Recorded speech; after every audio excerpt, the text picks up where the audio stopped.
Pour cette étude, c'est la donnée de 3000 youtubeurs francophones qui a été passée au crible. Elle se découpera en 3 temps. Première partie, Thibaut InShape versus Squeezie. C'est un débat qui prend beaucoup de place sur les réseaux sociaux. Qui est notre numéro 1 français? Donc pour ce faire, ce que j'ai fait, c'est que j'ai fait un algorithme qui vient télécharger, en fait, qui vient scraper un petit peu toutes les données de ces deux youtubeurs. Comme ça, on va pouvoir venir regarder de manière un peu plus factuelle la comparaison entre ces deux protagonistes. Deuxième partie, les différents classements. Quitte à faire un script pour récupérer de la donnée, autant le faire tourner sur nos 3000 plus grands youtubeurs français. Cela nous permettra de faire des classements par like, par vue ou par abonné. Enfin, chaque chaîne est affectée à une catégorie de vidéos, ce qui va nous permettre de venir faire des comparaisons des différentes catégories de vidéos disponibles sur le YouTube français. Qui est le numéro 1 entre Thibaut et Squeezie? On retrouve en marron Thibaut InShape, en rose Squeezie. Thibaut InShape, nombre d'abonnés, 27 millions, Squeezie, 20 millions. J'ai mis les chaînes secondaires en bonus, à titre informatif. Naturellement, 1-0 pour Thibaut. On fait la même approche, mais ce coup-ci, en nombre total de vues de la chaîne. Thibaut InShape, 22 milliards de vues, Squeezie, presque 12 milliards de vues. 2-0 pour Thibaut. Dernière approche possible, purement factuelle, qui est le nombre de likes. Ce coup-ci, c'est sur les 300 dernières vidéos. Un nombre de likes n'est pas disponible à la maille d'une chaîne. Donc, ce que j'ai fait, c'est que pour tous ces youtubeurs, j'ai téléchargé les informations de leurs 300 dernières vidéos publiées. Ici, c'est pas un flagrant. Squeezie, 51 millions de likes sur ces 300 vidéos.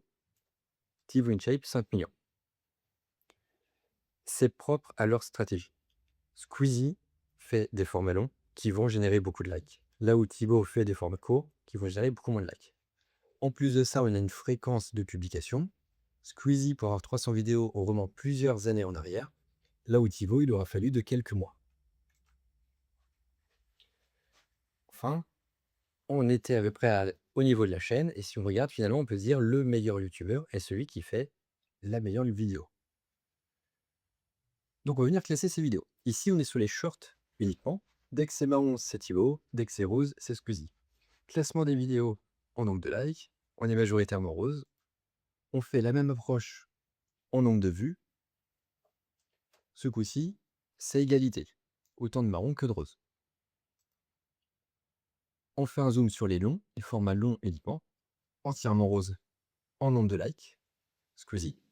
On trouve d'ailleurs les concepts, qui est l'imposteur, le pure date. Et si on vient trier en nombre de vues, on est toujours rose. Finalement, de 1 devient de 2. On a une égalité entre ces deux youtubeurs. Et ce n'est pas un effet de zoom. Je vous ai mis pour information, il est possible de stopper la vidéo, de faire pause. Ici, on a trié par vue, en fait. Et donc, les longues et les shorts, les longues et les shorts uniquement. Beaucoup de rose. Sur les shorts uniquement en vue, Thibaut InShape se défend un petit peu plus. Et si on vient trier par like, toujours la même logique, on a quasi que du rose. Donc ça confirme l'hypothèse de 2 égalisé. Ce qu'il faut retenir, c'est que finalement, on a cette pseudo-guerre entre ces deux youtubeurs, mais tout dépend de l'approche que l'on fait. Ma conclusion personnelle, c'est qu'en fait, le débat compare des choses incomparables. On a la chance d'avoir deux youtubeurs qui rayonnent, en fait. Un qui rayonne énormément en France, et l'autre qui rayonne beaucoup plus à l'international. Chapitre 2, les différents classements. Alors, donc là, on va venir faire un classement par abonné, qui est le top 10 des youtubeurs français en nombre d'abonnés. On retrouve Thibaut, on retrouve Squeezie. On vient l'implémenter. Donc le Figure Games, voilà. Il y a plusieurs chaînes qui vont vous parler. Donc ça, c'est vraiment le classement. Il y a des chaînes qui ne vont pas apparaître. Les chaînes qui ne vont pas apparaître, c'est que elles ne sont pas catégorisées comme chaînes françaises. C'est un choix que fait le créateur de contenu dans les paramétrages de sa chaîne. Donc forcément, ils ne vont pas apparaître ici. On ne s'attendait pas à voir ce classement. Et en fait, qu'est-ce qui se passe? Ce qui se passe, c'est qu'on va retrouver des chaînes de musique, le Figure Games et Soul King. On va retrouver des chaînes de la catégorie enfant, Grizzly et Lemmings, machin Yuka. En fait, on ne s'attendait pas à ce que ces 5 chaînes-là prennent autant de place. Pour ceux qui restent, ce que j'ai fait, c'est qu'en fait, je les ai affectés en 2 catégories. Tout ce qui est créateur de contenu short, tout ce qui est créateur de contenu long. L'affectation est basée sur les 300 dernières vidéos, comment sont générées ces vues, en prorata, et du coup, la majorité l'emporte. De cette manière, Squeezie est affecté au format long. Si on raisonnait en nombre de vidéos publiées, Squeezie aurait été un créateur de format court, ce qui manque un petit peu de cohérence. Je vous propose de se concentrer uniquement sur les créateurs de format long pour ce chapitre 2, donc pour les différents classements, les différents top 10. Donc en l'occurrence, selon notre éligibilité, Squeezie en premier, Michou deuxième créateur, avec moitié moins d'abonnés. On vient réaliser le top 10. Déjà, on retrouve davantage de têtes connues. Inoxtag, Amixem, McFly Carlito, Mascu. En nombre d'abonnés.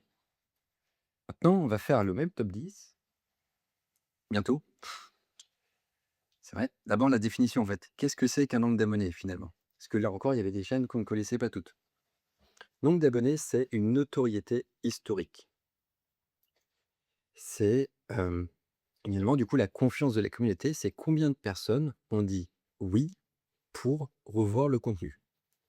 En somme, c'est une preuve sociale. Mais ça ne veut pas tout dire. Un exemple extrêmement concret qui est la chaîne Bigorneau et Coquillage, donc la chaîne de gaming en collaboration entre Cyprien et Squeezie. Elle est première au nombre d'abonnés de la catégorie gaming. Maintenant, elle n'a pas publié de vidéo depuis 2019. Est-ce qu'aujourd'hui, 2026, c'est vraiment la chaîne numéro 1?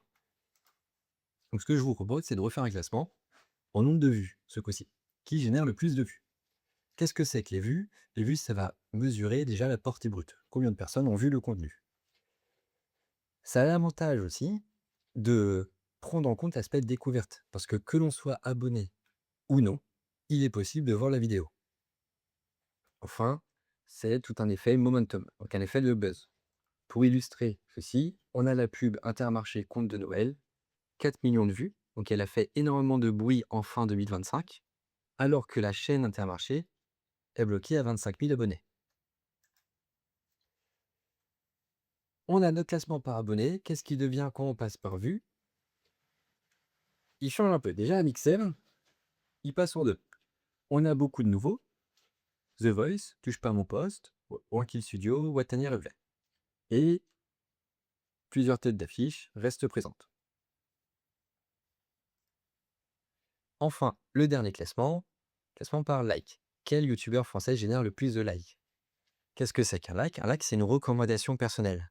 C'est j'approuve ce contenu. Un like peut aussi refléter une communauté active. C'est-à-dire que j'approuve ou non ce contenu, j'approuve ce créateur. Peu importe la vidéo, je vais liker la vidéo parce que c'est ce créateur et je veux soutenir ce créateur. Donc on retrouve à chaque fois cette notion d'adhésion au contenu. Un exemple facile qui est cette vidéo d'Inoxtag qu'on fit avec GMK, Bugatti versus avion de l'armée. On a 2 créateurs de contenu qui ont des communautés qui sont très engagées et très actives. Ce qui a permis à Inoxtag, sur sa vidéo, de générer 5,7 millions de vues pour 660 000 likes. C'est presque toutes les 9 vues, toutes les 8,6 vues, un like. Le ratio est juste stratosphérique dans les faits, pour cette échelle de vidéo. Le classement par like. Qu'est-ce qu'on remarque déjà? Le numéro 1 est un nouveau, Joyka. Joyka, 81 millions de likes sur les 300 dernières vidéos. On retrouve Mastu, Squeezie, Inoxtag, Michou, et en bas de classement, on a beaucoup de nouveaux. Et ce qui va être intéressant là-dessus, donc on va se concentrer ici sur Lena Situation et Amixem. Lena Situation, 36,9 millions de likes, Amixem, 36,7 millions de likes. Par contre, les vues, si on regarde les vues de Lena Situation, 0,6 milliards, là où Amixem en a 4 fois plus, 4,2. On reprend encore une fois cette définition finalement de qu'est-ce que c'est qu'un like, et La communauté de Lena Situation est vraiment une communauté très active qui adhère entièrement à son contenu. Lena a moins besoin de faire des vues pour générer autant de likes qu'Amixem. Félicitations à Joyka. Ça a été ma grande surprise de ce classement. En bonus, on peut finalement faire un classement aussi du coup sur le nombre de vidéos publiées. Parce qu'il faudrait quand même que ces différents créateurs soient actifs. Qu'est-ce que c'est un classement sur un nombre de vidéos publiées? Il est intéressant à l'ère de l'IA. On peut générer du contenu en masse. Donc c'est pour ça que j'ai aussi insisté pour le garder. Ça reflète un système en place. Si je suis capable de produire énormément de vidéos, j'ai tout un système, j'ai toute une organisation qui est en place pour tenir le rythme. C'est aussi de la stratégie de publication. C'est une présence dans le flux. Quand on repense à Thibaut, Thibaut va publier plusieurs shorts par jour. Si je publie plusieurs shorts par jour, mécaniquement, il y a plus de chances d'en avoir un qui génère beaucoup de statistiques. Un exemple pour illustrer ça, la chaîne Learn French with Vincent. 3 millions de vidéos publiées. 3 millions.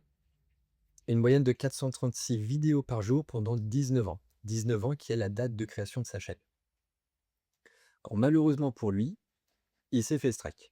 J'ai eu la chance de pouvoir tomber dessus dans les données lorsque j'ai fait lorsque j'ai fait tourner pour la première fois l'algorithme en fait. C'est là-dessus que je suis tombé dessus. Je suis venu mettre à jour les résultats 6 mois plus tard. Il n'est plus présent sur YouTube.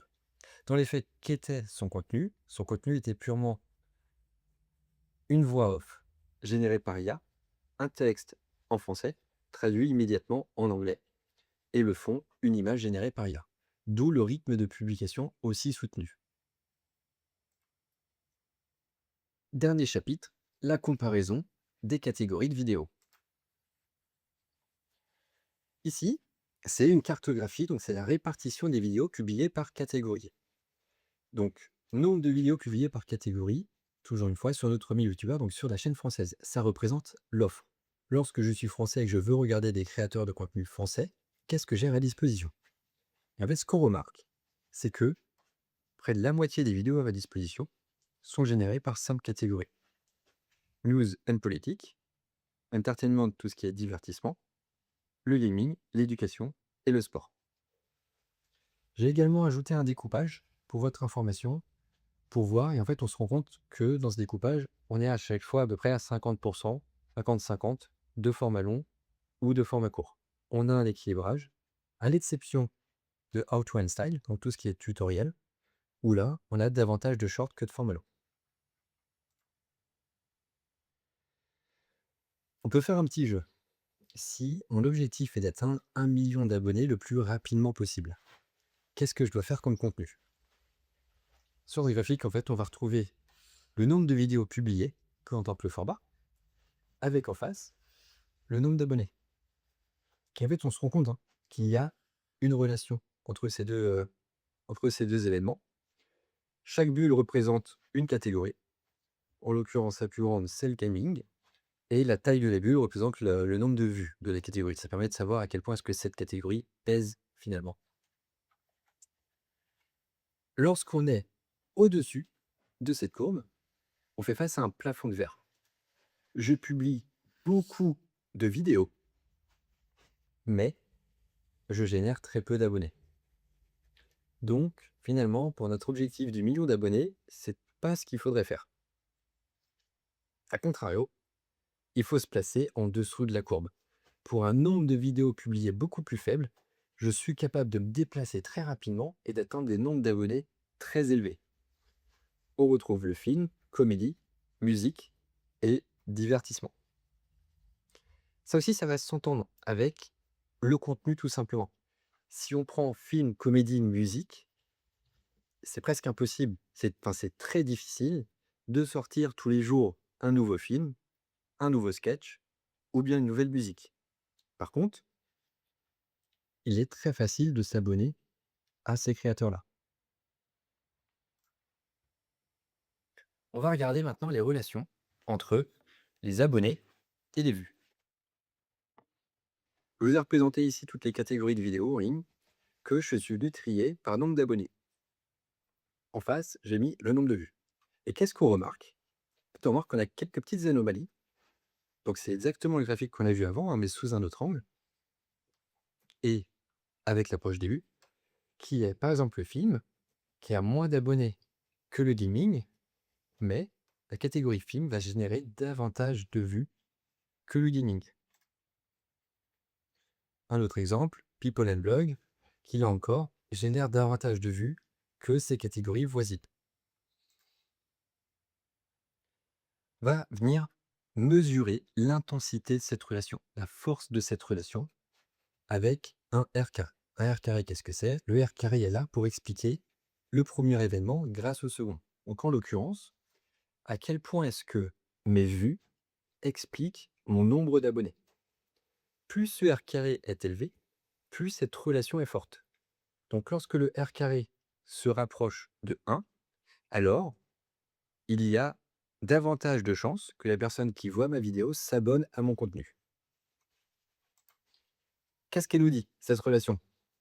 Donc, entertainment, 0,74, le résultat, il est correct. Et ça explique aussi toute cette présence de divertissement, en fait, sur la scène YouTube française. Auto and véhicule, qui est la relation la plus forte, 0,84. C'est une niche, tout simplement, en fait.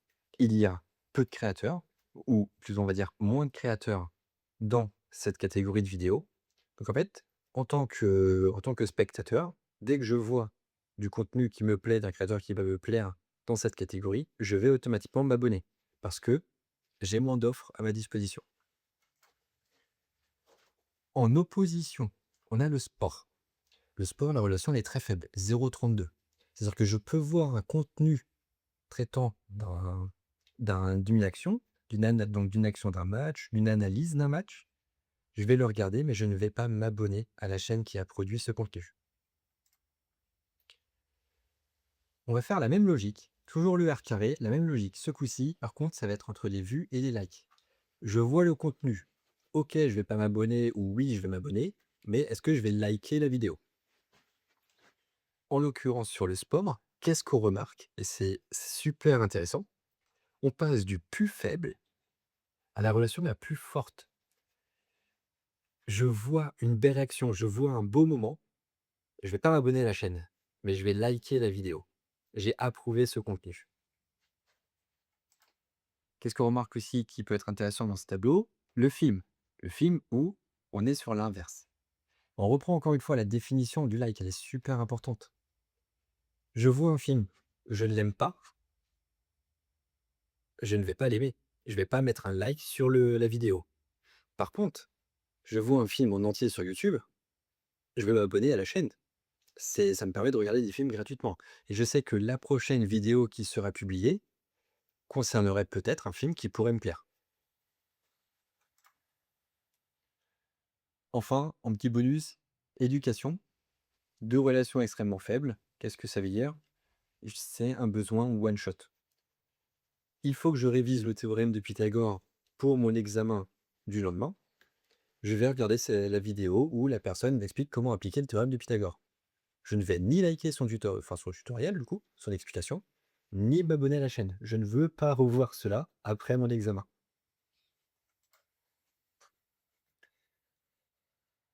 On arrive à la fin de cette étude. Petit mot, vous avez vu qu'on aime les datas. Il y a un form dans la description de cette étude. Donc n'hésitez pas à venir le renseigner en fait. C'est de la curiosité de ma part, mais ça prend 30 secondes, 1 minute, et ça pourrait venir aussi structurer les prochaines approches. Donc en somme, si vous avez tout compris, si vous vous abonnez et que vous likez cette étude, l'algorithme va mettre en avant tout cela, ce qui va générer davantage de vues, qui moi, à titre personnel, va me motiver à en produire de nouvelles études.